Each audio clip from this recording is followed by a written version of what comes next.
Welcome back to the City Current Show. I'm your host, Jeremy Park.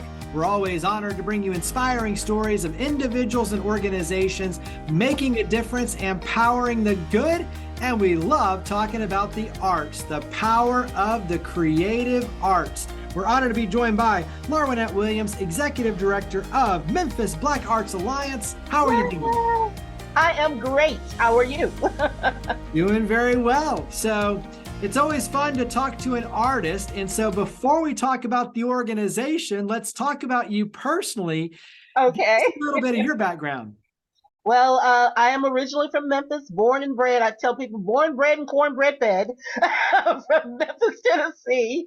And after college, I went to the University of Memphis for 1 year, and then I finished up at North Texas State.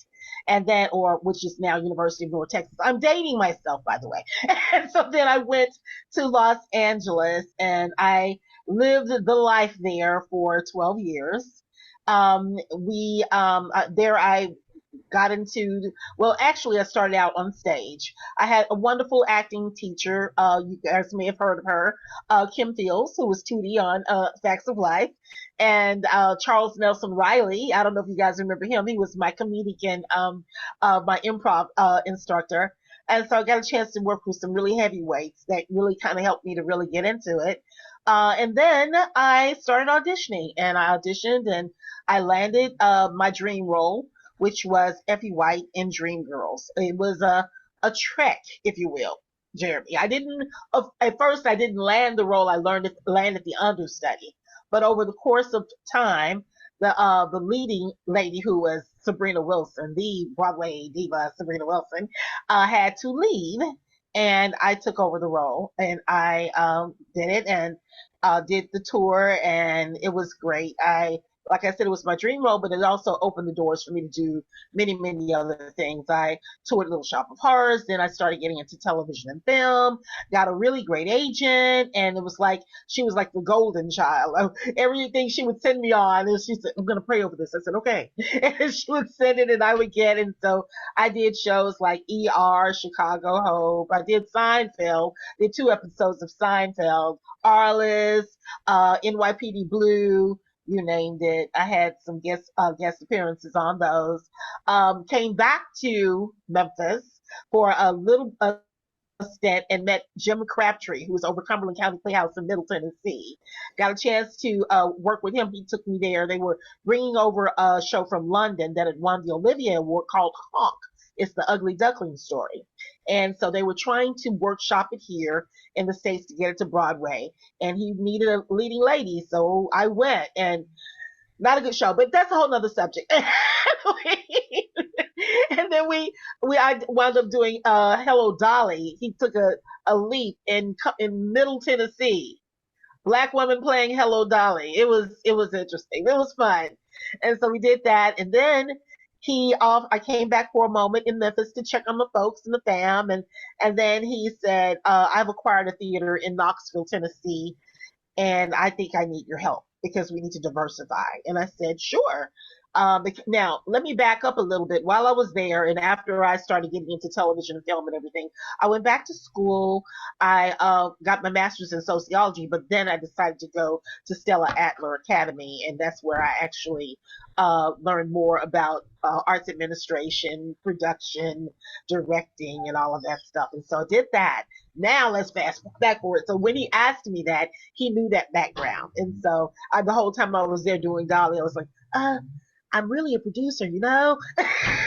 So I, got my opportunity to associate produce at the Bijou Theater in Knoxville for the year and a half he was there. And then he left, and I took over as executive director at the Bijou, the beautiful historic Bijou Theater in downtown Knoxville, Tennessee. And we did lots and lots of work tours, schools, you name it. We had a fantabulous regional season that we would do. It was great fun. And then I came back to Memphis in 2015 when my brother got ill, and I wanted to be here to make sure my mom was okay. I lost my father in 2012. And so I came back in 2015 to be with my mom, and been here ever since. Came back. Now, this is funny. This is a funny story. A lot of people don't even know. My father was a CPA. And so as a young little scrub, I used to hang out with him and my brother. A lot of people know my brother, Roby Williams. So it was a White Star and Sons accounting service. And he would do all of this. And so I would hang out and he would always say, you better learn this stuff. You better learn this stuff. And so when I got back to Memphis, I started working for the city of Memphis Comptroller's office. Shirley Ford was the controller who's now the CFO, right? And so she was my boss and everything. So I applied those skills then. I had no idea that this was in store. But the latter part of 2015, I was approached by the founder of Memphis Black Arts Alliance, Miss Benny Nelson West. And that is how I am here now. I turned it down 4 times, but three times, by the way. Because I was afraid. I was, oh, I don't know, but she was consistent. And let me tell you, the story behind that is so surreal. The last time she asked me, she said, I really, really think that you should be doing this job. I was giving her all of these other people that I knew throughout the country to come in and she would talk to them, but she said, no, you're supposed to be the one. And I she said, I want you to just think about it, just consider. And at that point, I said, well, let me pray. And I said, God, surely not. And he reminded me of something very special, Jeremy. When I was 22 years old, I was here in Memphis. I'd written a play, a musical, and a gentleman by the name of Marshall Jacks, very well-known choreographer during that time, had asked me could he see it, and he took it to the Memphis Black Arts Alliance, and they helped me to acquire a grant through the Memphis Arts Council, which is now Arts Memphis, to do that. And so when he brought that to my memory, I was like, oh my God. He said, now all of this that you've learned, all of this experience you've acquired, it's time for you now to take that and sow it back into the community of Memphis. I love it. So How I talk got here. about the work overall. When you talk about Memphis Black Arts Alliance, go ahead and paint the picture of all you do. Well, Memphis Black Arts Alliance, first of all, they are celebrating as of May the 7th of 2022, 40 years. Now, that's very significant. I know a lot of people like a lot of anniversaries or whatever, but the African American community here at large, most of the time when an organization ends, when that leader decides to sit down or that leader decides they don't want to do it anymore, then the organization goes, all right, it just doesn't exist anymore. Here in Memphis, we have 4 that have outlasted that. Now, and that's one of them is Memphis Black Arts Alliance. The other one is Royal Studios with Boo Mitchell stepping in with his father. Another one is Blue City Cultural Arts Center, or Yana Williams stepping in with her parents, who were Deborah and Levi Frazier. And also another one is the Nubian Dance Theater, which was started by this wonderful woman, and I can't think of her name right now. It's driving me crazy. But Ekpe, a lot of people know Ekpe, the drummer, and John Sullivan stepped in her place. So it's like it's rare. It's rare and it's a treasure. Now, the organization itself, basically what we do, which is really, really important, we're an alliance. At the time that it was started back in 1982, Stacks was a pile of rubble right around the corner on Macklemore. Beale Street was up in shambles. And if anyone knows the history of music and arts in the city of Memphis, it is, we are really, we really set the standard throughout the world. And when those artists were displaced, they were just grabbing at anything to do anywhere. And Benny Nelson West had studied up in New York, saw a model similar to that, and came back to Memphis and said, I want to try if we can create this alliance so they will have a place, a power center, if you will, or a place just to go and learn and grow and get what was necessary. So she found 19 Black arts organizations. She called in Ossie Davis and Ruby Dee, and they came in and christened it. They got along. They connected with Lemoyne College. They did one of the first productions that I think Ossie Davis directed and called in a young Denzel Washington over at the Orpheum Theater way back then. And it was just really something that the artists themselves had a place that they know that they could depend on that would fight for them, like they fought for me when I was very young to help me find funding to do my work. And they had space for artists if they needed to rehearse, if they needed to congeal, if they needed to do workshops, whatever. And so now picking up this mantle and understanding the importance, and now being back here, having been gone for 25 years, and being back here and seeing so many artists and so many of them needing space and so many needing resources and know-how. I've become like I consider Gretchen over in Ballet South, Memphis Ballet says, you're kind of a connector. And I said, I think you're right. We connect people to opportunities and connect people to resources.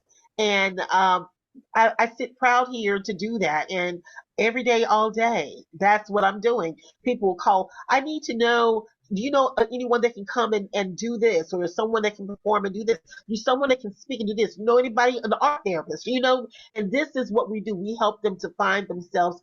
Hey, do you have a place that I can come and go over some music? Do you have any instructors that you can refer me to? And that's what we are. We are the Alliance. We are aligned to help these many artists. Now, under our umbrella currently, and there are more, understand this, there are about 50 African American arts organizations actively operating right now in Memphis, Tennessee. 50. That's not counting musicians and bands or independent artists. That's just organizations. And these people are doing things, doing plays, doing gatherings, and what have you. And so, yes, it's necessary that they have a place that they know that they can depend on, because majority of them, Jeremy, don't have the necessary funding to really operate fully. But with an organization that is out there batting for them and standing with them when they run into those crises. Just this weekend, a gentleman called me. He said, I have this young lady. She has to perform on Sunday, and I need a place he's a choreographer. I need a place to show her, this routine. Is the firehouse available? And I said, make the calls and making sure, yeah, we have an available spot from here to here. He says, okay, great. And he'll go and code in and what have you. And so it's really, and it's a blessing. It's a lot of work. It's Well, a but to lot your of work. point, it's a necessary thing when you talk about being an advocate, being a connector, providing Exactly. resources, capital, Exactly. investment, like all these things, providing Absolutely. opportunities is a huge piece of the equation to be able to thrive and create opportunities for success. And so Right. talk about how the community can help your efforts. Absolutely. Well, one of the things that I that is my favorite, and the one that's most near and dear. We take these artists. A lot of the artists are displaced, not displaced, but they are not working. The older artists that have done things throughout the world. I mean, you're talking about Naomi Moody's and things of that nature. These artists, they have the opportunity to give back into the community.